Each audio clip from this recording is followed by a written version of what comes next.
I feel like most of the applications that get rejected are due to poor personal statements. Personal statement can make up like 50% of the reasons why people get, rejections. So 25% of it will basically be the school having too many applications already. Other reasons like your documents not in order, and maybe they're not able to understand your application, and some other factors could make up for the last 25%. Wake up, today's gonna be a good day.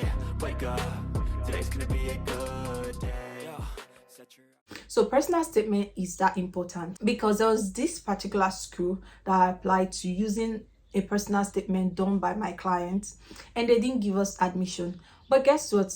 I reapplied after I did the personal statement myself, and I got the admission, and we're about to make a deposit right now. So today I'm going to be doing this video to tell you how you can do that irrefutable personal statement. This is my own pattern. Other people will have theirs and you're free to go with theirs, but mine works for me, so this is what I'm going to tell you. So the first thing first, subscribe to the channel. Don't gain this knowledge just go like that. Subscribe to the channel. Thank you. Actually, I was going to say the first thing first. Number one is that you should tell them how you developed interest in this course. So these tips I'm going to give right now, they're going to be helpful to those going to do undergrad and those going for postgraduate program.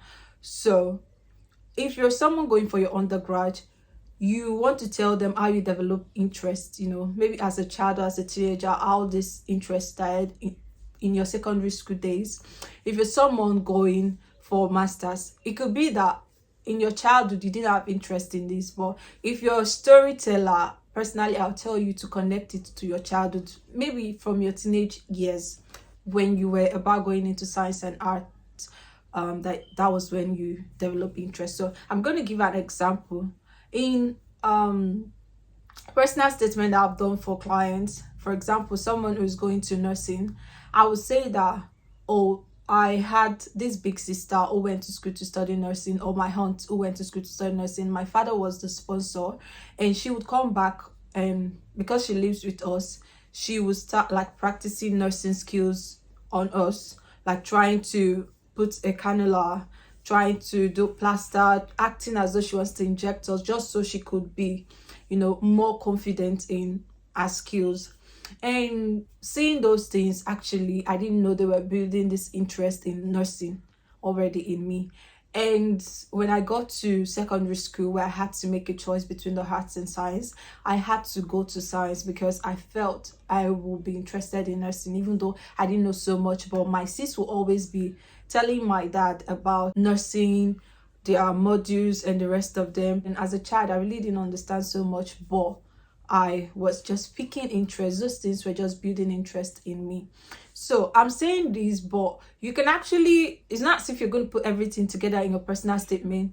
Shorten everything, pick the relevant points and, put them there. Personal statement, I like for it to be not less than 500 words and not more than 700 words. So please try to stay within this gap. My second point is, what did you study in your BSc? What did you study? How is it related to nursing? So assuming it's not related, if it's related, then it's very easy. You just have to continue the storyline, saying that, you then went to study, you applied for nursing and you got the admission and you did it in your BSc.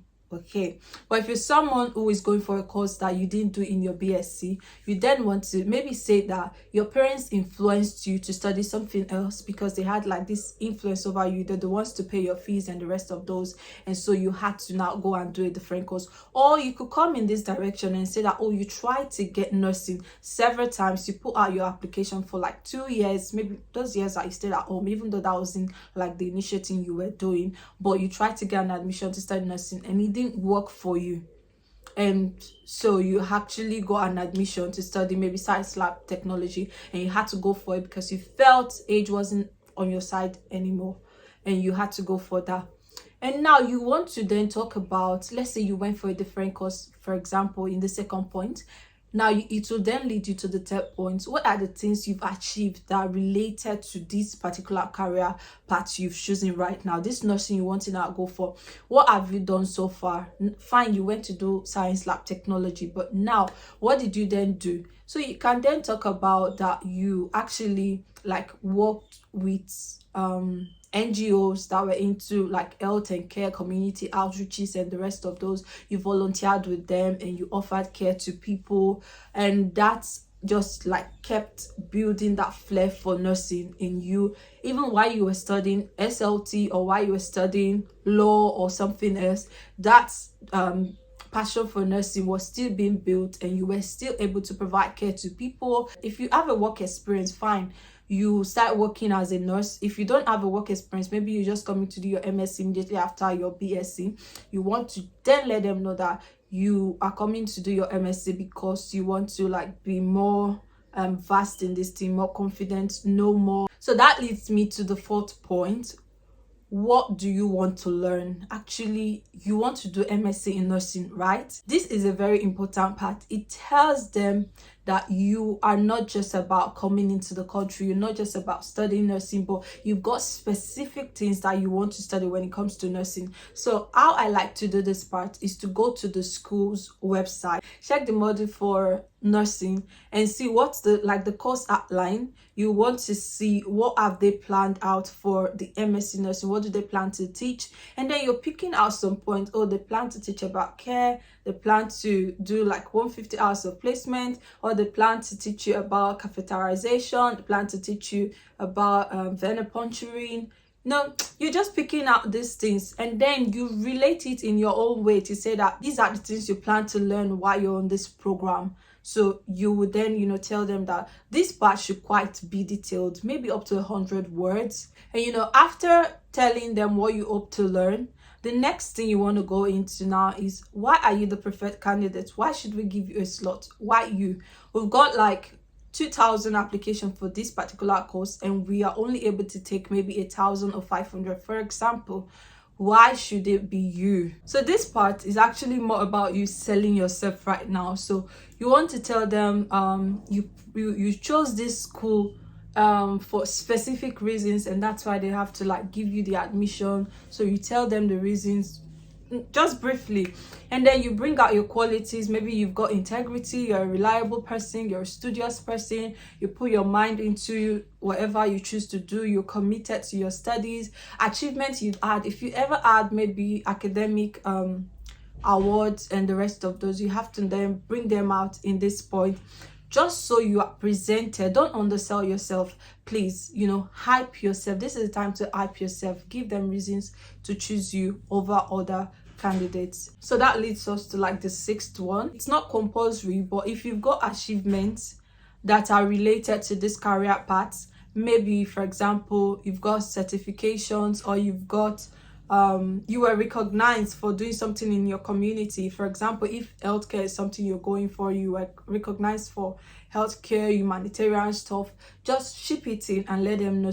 How is this course going to help your future career? So how is MSc in nursing going to help you? What else will it do for you that your BSc didn't do for you? So then you can talk about how it's going to make you earn more, how it's going to make you a more respected nurse, how it's going to position you in a higher place, which you've always aimed to be in your career. Some companies that you've looked to work with in the past that didn't give you the job, how you can be able to get a job with them now that you have like a master's in this particular field. So you have to like talk about these things. So that leads us to is it the 8th point? This is a very important part. Everything I've said from the beginning is important, but this one is very, very important. Why did you choose this university? So obviously you have to go to the university's website, because all the universities usually will market their programs. What did they like write about the university? What did they say is their selling point? So you have to then pick, why study in the University of Essex? You have to like pick some point. I chose this university over other universities because I saw the learning environment, because I saw that in this particular course that I'm coming to study, the university has actually bagged an award in the past. You have to like know what what this university has that is their selling point.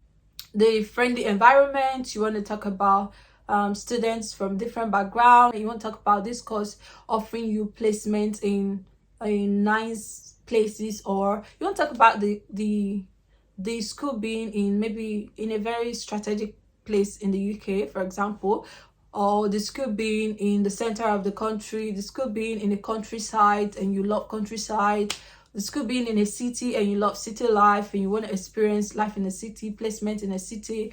You just go on Google and search what are the reasons one should study in this particular university.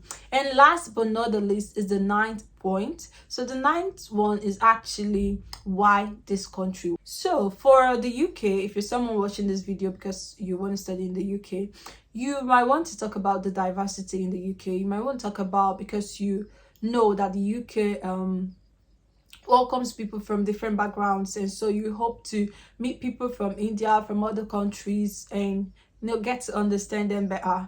You can also talk about the culture in this country and how you love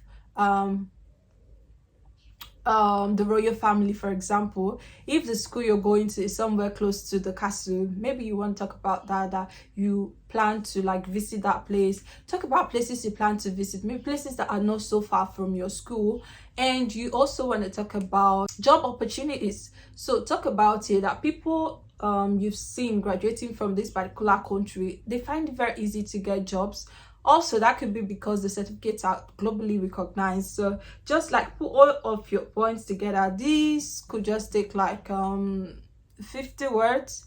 The previous one, the 8th one, which is about the why you chose the university, could be like 50 words. So personally, when I'm working on clients' personal statement, I have like specific number of words for each particular part of it, such that I know where I'm putting my emphasis. The part that should be just within 50 words, the part that should go to 100, the part that should be 75. I hope this particular video is helpful to you and that you'll be able to put out your personal statement. And just before I go, I want to say something.